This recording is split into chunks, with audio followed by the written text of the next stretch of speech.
आदाब, आपके साथ मैं हूं अर्पिता आर्या। यूपी के हाथरस से बड़ी खबर आ रही है। यूपी के हाथरस में बेटी से छेड़छाड़ का विरोध करने और आरोपियों के खिलाफ केस दर्ज कराने पर एक किसान की गोली मारकर हत्या कर दी गई।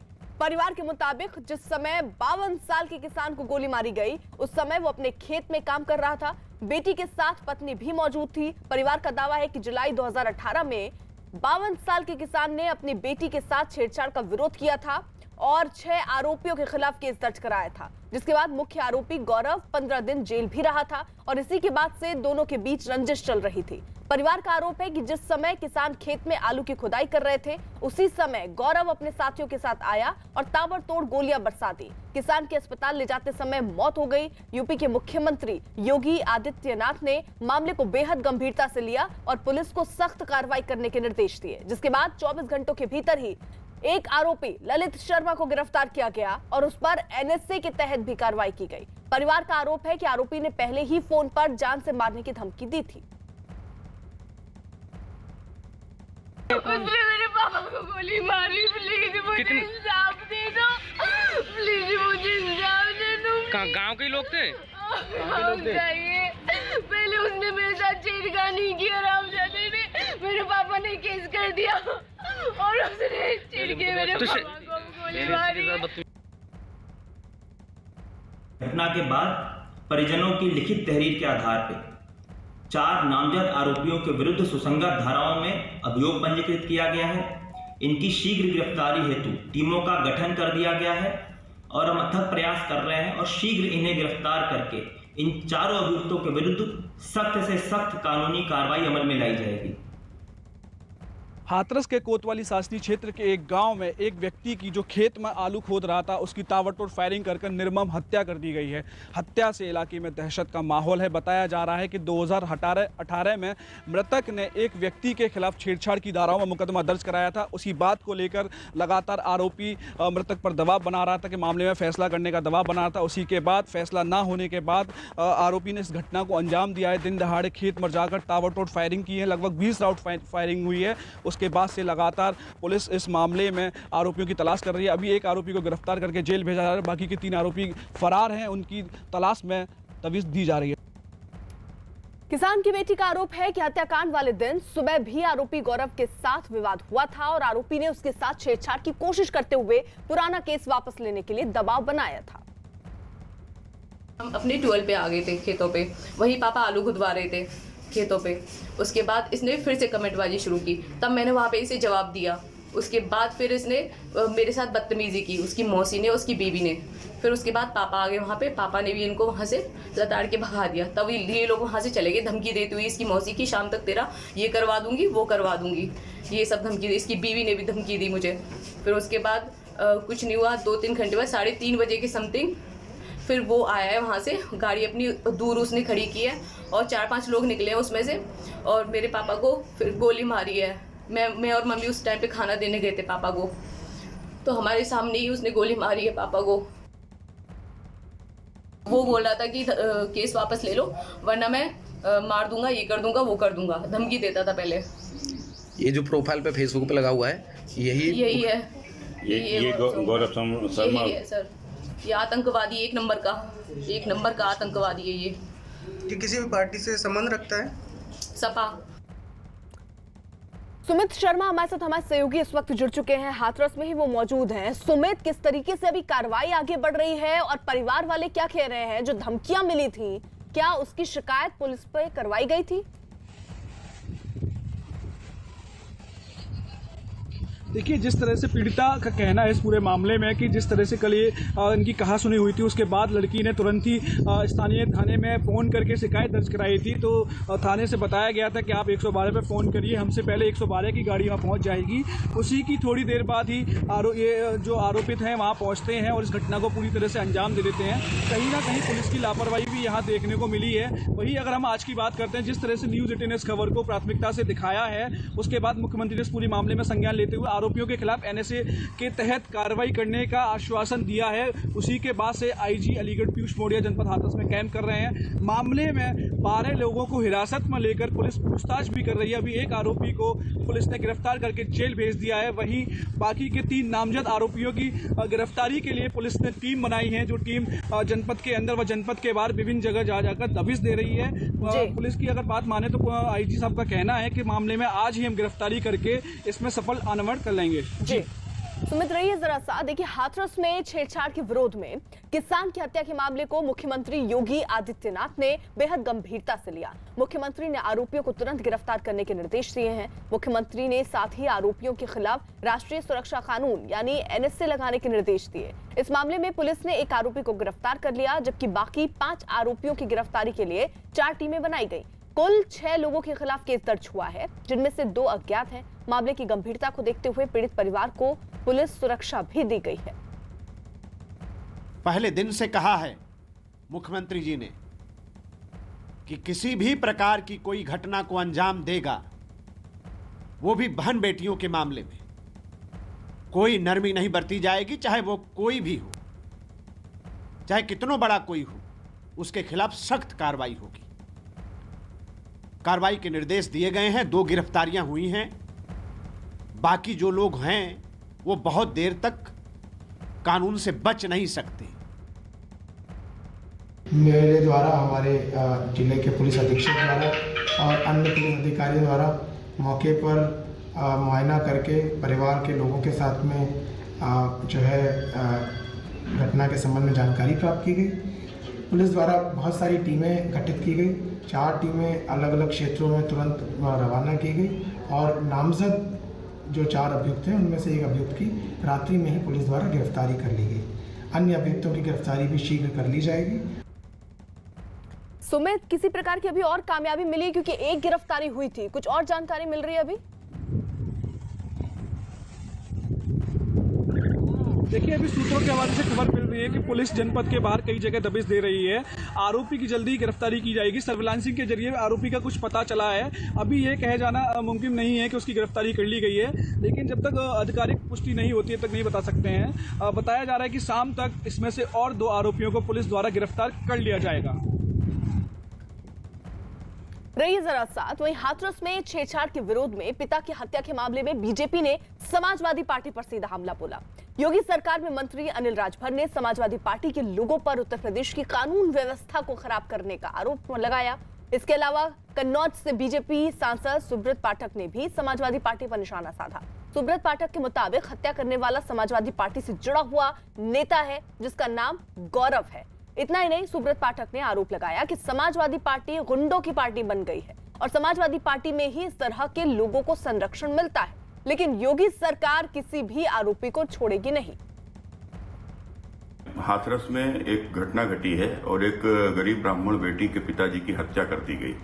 हत्या करने वाला कोई और नहीं है, समाजवादी पार्टी का नेता है और हत्या करने का कारण सिर्फ ये है कि उस लड़की के साथ छेड़छाड़ करता था, जिसमें 2 साल पहले मुकदमा भी लिखा गया था। इसको जेल भी भेजा गया था। लगातार उस परिवार के ऊपर दबाव बना करके मुकदमा वापस लो, मुकदमा वापस न लेने पर कल उस लड़की के पिता की हत्या इस समाजवादी नेता के द्वारा कर दी गई है। गौरव नाम का यह नेता है। 4 नामजद और 2 अज्ञात के खिलाफ सुसंगत धाराओं में एफआईआर दर्ज कर ली गई है। एक अभियुक्त गिरफ्तार कर लिया गया है और लोगों की तलाश जारी है। माननीय मुख्यमंत्री का निर्देश है कि उनके ऊपर एनएसए लगाया जाएगा। 2 वर्ष पूर्व गौरव शर्मा जो मुख्य अभियुक्त है, जो समाजवादी पार्टी का नेता भी है, अपने राजनीतिक रसूख के बल पे धौंस जमाता है, उसने छेड़खानी की थी और उसकी गिरफ्तारी की गई थी। छूटने के बाद उसका मुकदमा वापस हो जाए, इसके लिए वो दबाव बना रहा था। उसी घटनाक्रम में ये दुर्भाग्यपूर्ण घटना घटी है।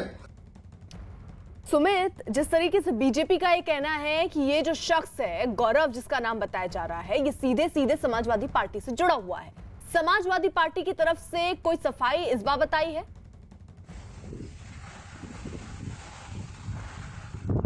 देखिए, जिस तरह से गौरव की जो फेसबुक पोस्ट है वो आज अभी सोशल मीडिया पर वायरल हो रही है, तो साफ तौर से देखा जा सकता है कि उसने कई सारे शेयर किए हैं समाजवादी पार्टी के कई नेताओं के साथ उसके फोटो हैं। उसने अभी हाल ही में एक कमेंट शेयर की थी 3 तारीख को अलीगढ़ के टप्पल में महापंचायत आयोजन को लेकर उसने लिखकर एक कमेंट शेयर की गई है। समाजवादी पार्टी जनपद हाथरस के नेताओं का अभी इस पूरे मामले में कोई भी सफाई सामने नहीं आई है, लेकिन ये साफ तौर से देखा जा रहा है कि गौरव पिछले कई वर्षों से समाजवादी पार्टी में सक्रिय कार्यकर्ता के पद पर तैनात था और वो हर रोज पार्टी के नेताओं से मिलता भी था और उनकी फोटो भी शेयर सोशल मीडिया पर करता था। ये पीड़ित ने भी इस मामले में बताया है कि आरोपी जो है दबंग प्रवृत्ति का था और समाजवादी पार्टी से ताल्लुक रखता है।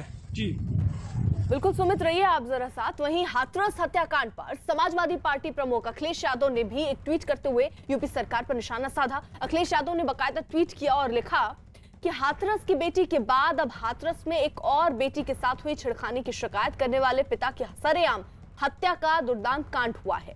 बीजेपी सरकार से हताश यूपी की नारियों ने अब तो इस सरकार से इंसाफ की मांग करना भी छोड़ दिया है। बहुत हुआ महिलाओं पर अत्याचार, अब की बार बीजेपी बाहर। वहीं बीजेपी ने हाथरस हत्याकांड के बहाने समाजवादी पार्टी पर निशाना साधते हुए योगी आदित्यनाथ का एक वीडियो भी ट्वीट किया। बीजेपी के शलभमणि त्रिपाठी का ट्वीट आया और उन्होंने बकायदा एक वीडियो 24 फरवरी का विधानसभा का सामने लाए, जिसमें मुख्यमंत्री ने समाजवादी पार्टी पर निशाना साधा था। कार्यक्रम में गया था तो अन्नप्राशन के लिए छोटा सा 6 महीने का बच्चा था, उसको अन्नप्राशन के लिए मैंने उठाया। तब तक जिस महिला का वो बच्चा था उसके साथ एक लगभग 2.5-3 साल का एक बच्चा और था। अच्छा, मैं इधर उसको अन्नप्राशन करा रहा था, तब तक वहां पे एक पार्टी के कुछ लोग विरोध करने के लिए आ गए। उन्होंने टोपी पहनी हुई थी। वो बच्चा 2.5 साल का बच्चा क्या कहता है, मम्मी मम्मी देखो वो गुंडा गुंडा। अब आप देखिए कि एक 2-2.5 साल का बच्चा के मन में टोपी पहन करके आने वाले व्यक्ति के बारे में क्या धारणा है। वो अपनी मां से चिपक करके कहता है कि मम्मी मम्मी देखो गुंडा गुंडा।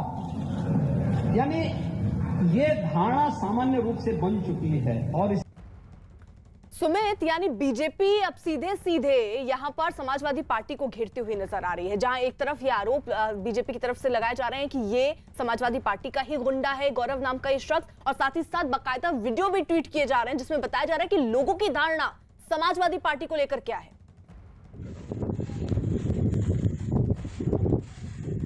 देखिए, बिल्कुल साफ तौर से देखा जा रहा है कि जिस तरह से इस पूरे मामले में जो हाथरस में घटनाक्रम हुआ है, दरअसल 2018 में पीड़िता ने इस आरोपी के खिलाफ थाने में एक तहरीर देते हुए मुकदमा दर्ज कराया गया छेड़छाड़ की धाराओं में। उसमें इसको न्यायिक हिरासत में भी पुलिस द्वारा भेजा गया था। लगभग 20 दिन की न्यायिक हिरासत के बाद ये आरोपी छूट गया, जब से लगातार दबाव बना रहा था।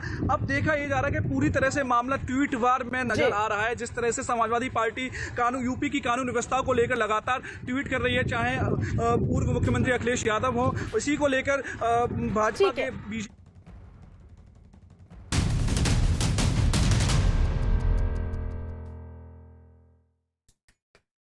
उधर गुजरात के निकाय चुनाव में बीजेपी बड़ी जीत की ओर बढ़ रही है। अब तक के रुझान और नतीजे देखें तो बीजेपी कांग्रेस से बहुत आगे है, जबकि आम आदमी पार्टी और अन्य तो कहीं भी दौड़ में नहीं दिख रही। इस वक्त गुजरात निकाय चुनाव की टैली यानी नतीजों पर अगर नजर डालें तो अब तक 2420 सीटों के नतीजे और रुझान आ चुके हैं। इनमें बीजेपी 1800 सीटों पर बढ़त के साथ सबसे आगे चल रही है। वहीं कांग्रेस 568, आम आदमी पार्टी 5 और अन्य 47 सीटों पर आगे हैं या जीत चुके हैं।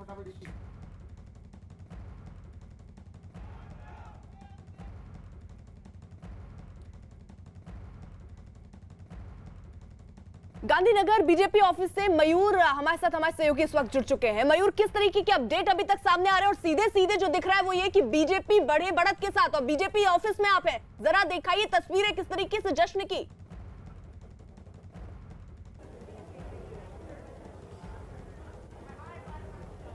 जी बिल्कुल, आपको यहाँ की तस्वीरें मैं दिखाना चाहूँगा। जिस तरह से स्थानीय इकाई चुनाव में भाजपा को बढ़त हासिल हुई, उसके बाद यहाँ जो बीजेपी वर्कर्स है वो आ रहे हैं और काफ़ी तादाद में बीजेपी वर्कर्स है वो यहाँ पहुँच गए। खास करके अगर बात की जाए तो जिस तरह से स्थानीय इकाई चुनाव में 8000 से ज़्यादा सीटें थी और उसमें 1800 सीट पे अभी बीजेपी ने बढ़त हासिल कर ली है। हमारे साथ यहाँ के जो काउंसिलर है वो है, उनके साथ बात करते हैं। हितेश भाई, किस तरह से बढ़त मिली है और किस तरह से जश्न? भारतीय जनता पार्टी का पूरा गुजरात में माहौल बन रहा है। भारतीय जनता पार्टी के सभी कार्यकर्ता आज खुश है। भारतीय जनता पार्टी की जिला पंचायत और तहसील के अंदर पूरा चुनाव जीत जाएंगी। पूरा 80% से ज़्यादा सीटों से भाजपा आगे बढ़ रहा है। तो बिल्कुल 80% से ज़्यादा सीटों से भाजपा आगे चल रही है। और ख़ास करके अगर बात की जाए तो 2022 की जो असेंबली के चुनाव है उसका ये सेमीफाइनल माना जा रहा है और ये सेमीफाइनल में भी भाजपा को जीत मिल रही है। और किस तरह से देख रहे हो, ये सेमीफाइनल था 2022 का, अब असेंबली चुनाव आएगा तो इसकी असर असेंबली में किस तरह से होगी? अभी तो फिल्म बाकी है, ये तो सिर्फ ट्रेलर था। यही सूत्र सार्थक करते हुए माननीय मुख्यमंत्री श्री ने बोला था कि हम 2020 रमने आए हैं, तो ऐसी जगह पे जब हमारे मुख्यमंत्री ने ऐसी जिला पंचायत इतनी सारी हमें दी है, तो पूरे ये कार्यकर्ता का माहौल है कि पूरा उत्साह कर रहे हैं। पूरे गुजरात में माहौल बहुत अच्छा बना है और आप ही देख रहे हैं कि 6 महानगरों की जो परिणाम आया है वो भी इतना अच्छा आया है।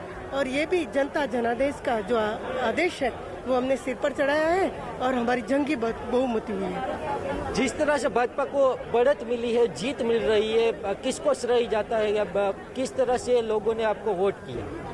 लोगों ने विकास को वोट दिए हैं और आगे भी दे देंगे। 22 की बोल रहे हैं आप, तो 22 में भी ऐसा ही होगा और भगवा ही लहराएगा। और जो नरेंद्र भाई का सपना था वो सपना साकार होगा। सबका साथ, सबके विकास में सब साथ विश्वास से दे रहे हैं और ये विकास हो रहा है, आप सब देख रहे हैं। तो बिल्कुल सबका साथ सबका विकास के साथ अभी जो है वो भारतीय जनता पार्टी ने बढ़त हासिल कर ली है, जीत मिल रही है। 2015 के मुकाबले 2021 में काफ़ी भारी तादाद में स्थानीय निकाय चुनाव में भाजपा अभी आगे चल रही है और बम्पर जीत के तौर पे भाजपा देख रही है और 2022 का टेलर मान रही है भाजपा। बिल्कुल, बहुत बहुत शुक्रिया आपका, आप नजर बनाए रखिए।